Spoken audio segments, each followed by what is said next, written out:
السلام علیکم ورحمۃ اللہ وبرکاتہ۔ الحمد للہ وکفی وسلام علی عبادہ الذین اصطفی، اما بعد۔ عن عبد الرحمن بن ابی قراد رضی اللہ تعالی عنہ قال ان النبی صلی اللہ علیہ وسلم توضأ یوما فجعل أصحابه يتمسحون بوضوئه وقال لهم النبي صلى الله عليه وسلم ما يحملكم على هذا؟ قالوا حب الله ورسوله، فقال النبي صلى الله عليه وسلم من سره أن يحب الله ورسوله أو يحبه الله ورسوله فليصدق حديثه إذا حدث وليؤدي أمانته إذا اؤتمن وليحسن جوار من جاوره أو كما قال النبي صلى الله عليه وسلم۔ گھروں میں ریسیور کے ذریعے سے سننے والے میرے محترم دوستوں، بھائیوں اور بزرگوں اور میری محترمہ مائیں اور بہنیں، آج رمضان المبارک کا 13واں روزہ ہے اور آنے والی رات روشن رات یعنی جمعہ کی رات اور آنے والا دن جمعہ کا دن ہے۔ اللہ سے دل سے دعا کر لے اللہ ہمیں ہر گھڑی کی قدردانی کی توفیق نصیب فرمائے۔ حدیث پاک کا وہ مضمون چل رہا ہے کہ ہمارے نبی حضرت محمد الرسول اللہ صلی اللہ علیہ وسلم نے وضو فرمایا۔ صحابہ کرام حضرت نبی کریم صلی اللہ علیہ وسلم کے وضو کے پانی کو لے کر اپنے چہرے اور اپنے جسم پر ملنے لگے تو حضرت نبی کریم صلی اللہ علیہ وسلم نے وجہ پوچھی کہ میرے صحابہ کرام ایسا تم کیوں کر رہے ہو، یعنی میرے جسم سے لگے ہوئے پانی کو اپنے چہرے اور اپنے جسم پر کیوں لگا رہے ہو؟ تو صحابہ کرام نے جواب دیا، قولوا حب اللہ ورسولہ، اللہ اور اللہ کے رسول صلی اللہ علیہ وسلم کی محبت میں ہم ایسا کر رہے ہیں۔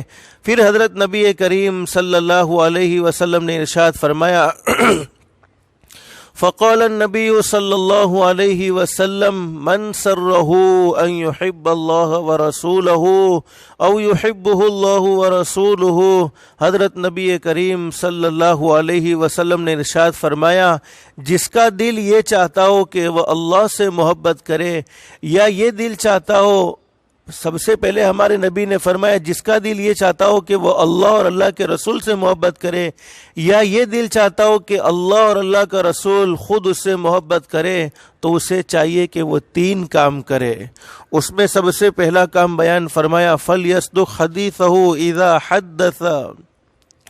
اسی پہلے کام پر ہم نے مسلسل 6 دن تک باتیں سنی ہیں۔ زبان کی حفاظت کتنی ضروری ہے، جھوٹ بولنے کی نحوست، سچ بولنے والوں کو اللہ کی طرف سے ملنے والا انعام، غیبت کا وبال، چغلی کا وبال، حسد کا وبال، یہ ساری باتیں ہم سن چکے ہیں۔ اللہ ہم سب کو عمل کی توفیق نصیب فرمائے۔ لیکن میرے بھائیوں، آج میں پہلی بات کو آج آخری میں ذکر کر رہا ہوں، آئندہ کل سے حدیث پاک میں جو دوسری بات بیان فرمائی اس کو ذکر کریں گے انشاءاللہ۔ لیکن میرے بھائیوں اور میری محترمہ مائیں اور بہنیں، گزشتہ میں نے آپ کو بتلایا تھا کہ بدن کے تمام اعضاء دلوں کے تابع ہیں۔ اگر دل درست ہوتا ہے، حدیث پاک میں فرمایا کہ دل درست ہوتا ہے تو بدن کے اعضاء بھی درست رہتے ہیں، لیکن جب دل بگڑ جاتا ہے تو بدن کے اعضاء بھی بگڑ جاتے ہیں، یعنی بدن کے اعضاء سے خراب اعمال ظاہر ہونے لگتے ہیں۔ اور یہ بات بھی یاد رکھ لینی چاہیے، قرآن کریم میں بھی اللہ اس بات کو بیان فرماتے ہیں یوم لا ينفع مال ولا بنون الا من اتى الله بقلب سلیم۔ اللہ فرماتے قیامت کے دن یوم لا ينفع مال ولا بنون، جس وقت کوئی کسی کے کام آنے کو تیار نہیں ہوگا، کوئی کسی کا ساتھ دینے کو تیار نہیں ہوگا، کوئی کسی کا سہارا بننے کو تیار نہیں ہوگا۔ اللہ فرماتے اس دن یعنی قیامت کے دن میں یوم لا ينفع مال ولا بنون، نہ تمہیں تمہارا مال نفع پہنچا سکتا ہے، نہ تمہیں تمہاری اولاد نفع پہنچا سکتی ہے۔ جس مال کی محبت میں، جس اولاد کی محبت میں اللہ کو ناراض کرتے تھے، وہ اولاد بھی قیامت میں کام آنے والی نہیں اور وہ مال بھی کام آنے والا نہیں۔ پھر آگے اللہ قرآن کریم میں فرماتے الا من اتى اللہ بقلب سلیم، اگر کوئی چیز قیامت میں دیکھی جائے گی تو دل کو دیکھا جائے گا کہ دل کیسا ہے، دل کتنا صاف ستھرا ہے، دل میں کیا بھرا ہوا ہے۔ تو میرے بھائیوں، جب دل درست ہوتا ہے تو زبان بھی درست ہوتی ہے، دل درست ہوتا ہے تو آنکھیں بھی درست ہوتی ہیں، دل درست ہوتا ہے تو کان بھی درست ہوتے ہیں، دل درست ہوتا ہے تو بدن کا ہر عضو درست ہوتا ہے۔ لیکن جب دل بگڑ جاتا ہے تو بدن کے سارے اعضاء بگڑ جاتے ہیں۔ میرے بھائیوں، کل میں نے دل کی ایک بیماری آپ کے سامنے ذکر کی تھی، حسد۔ آج اس سے بھی بڑھ کر ایک بیماری کا تذکرہ کرنے جا رہا ہوں۔ اللہ سب سے پہلے مجھے عمل کی توفیق نصیب فرمائے، پھر آپ کو عمل کی توفیق نصیب فرمائے۔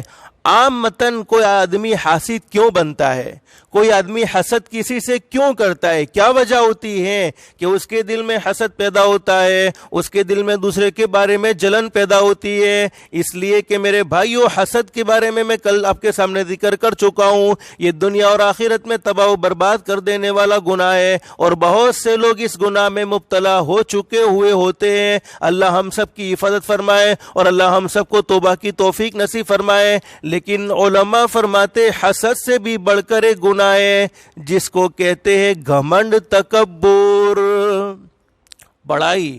حسد آدمی اپنی بڑائی کی وجہ سے کرتا ہے، اپنے آپ کو بڑا سمجھنے کی وجہ سے کرتا ہے۔ لیکن میرے بھائیو، اللہ ہم سب کی حفاظت فرمائے۔ حدیث پاک میں حضرت نبی کریم صلی اللہ علیہ وسلم نے ارشاد فرمایا، قیامت کے دن، جس دن کوئی کسی کے کام نہیں آئے گا، جس دن کوئی کسی کا سہارا بننے کو تیار نہیں ہوگا، قیامت کے دن متکبر لوگوں کی یعنی گھمنڈ کرنے والے لوگوں کی، اب تکبر کہتے کس کو، ذرا اس بات کو بھی سمجھ لینا چاہیے تاکہ آگے باتیں سمجھنے میں آسانی ہو جاوے۔ تکبر کہتے کس کو ہیں، گھمنڈ کہتے کس کو ہیں؟ ہر آدمی اپنے بارے میں سوچتا ہے کہ میرے دل میں تو کوئی گھمنڈ نہیں ہے، میں تو اپنے دل کو بالکل پاک اور صاف رکھتا ہوں، میں تو اپنا دل بالکل کلیئر رکھتا ہوں۔ میرے بھائیو، ہر ایک کے دل کا جائزہ ہر کوئی آدمی لے سکتا ہے، لیکن اصل حدیث پاک میں نشانی بتلائی ہے، اس نشانی کو ہم پہلے سن لیتے ہیں کہ گھمنڈ کا مطلب کیا ہے، گھمنڈ کس کو کہتے ہیں۔ یہاں تک کہ میرے بھائیو، حدیث پاک میں لکھا ہے، فرمایا نبی کریم صلی اللہ علیہ وسلم نے گھمنڈ کرنے والے کو اللہ پاک نے اپنے ذمہ ضروری کر لیا ہے کہ اس پر جنت کو حرام کر دی گئی ہے۔ اور یہاں تک حدیث پاک میں لکھا ہے، فرمایا ایک مرتبہ صحابہ کرام اور حضرت نبی کریم صلی اللہ علیہ وسلم سفر کر رہے تھے۔ ہمارے آقا تاجدار مدینہ محمد رسول اللہ صلی اللہ علیہ وسلم کی اونٹنی، اللہ پاک نے ایک اونٹنی ہمارے نبی کو نصیب فرمائی تھی جو بڑی تیز بھاگنے والی تھی۔ سارے اونٹ اس کے پیچھے رہ جاتے تھے۔ غالباً اس اونٹنی کا نام حدیث پاک میں قصوہ ہی لکھا ہے۔ قصوہ اونٹنی تھی جو تیز رفتار بھاگنے والی تھی۔ اب حضرت نبی کریم صلی اللہ علیہ وسلم کی تیز رفتار بھاگتی اونٹنی کو دیکھ کر ایک دیہاتی، ایک گاؤں کا رہنے والا آدمی اپنے اونٹ کے بچے پر سوار تھا اور وہ سوچنے لگا کہ یہ محمد عربی کی اونٹنی سب سے تیز کیوں بھاگتی ہے، میں اس اونٹنی کا مقابلہ کرنا چاہتا ہوں، اس اونٹنی کو پیچھے کرنا چاہتا ہوں۔ چنانچہ حدیث پاک میں لکھا ہے کہ اس نے اپنے اونٹ کو دوڑایا اور دوڑاتے دوڑاتے حضرت نبی کریم صلی اللہ علیہ وسلم کی اونٹنی کو پیچھے چھوڑ دیا۔ اب صحابہ کرام نے، دیہات کے رہنے والے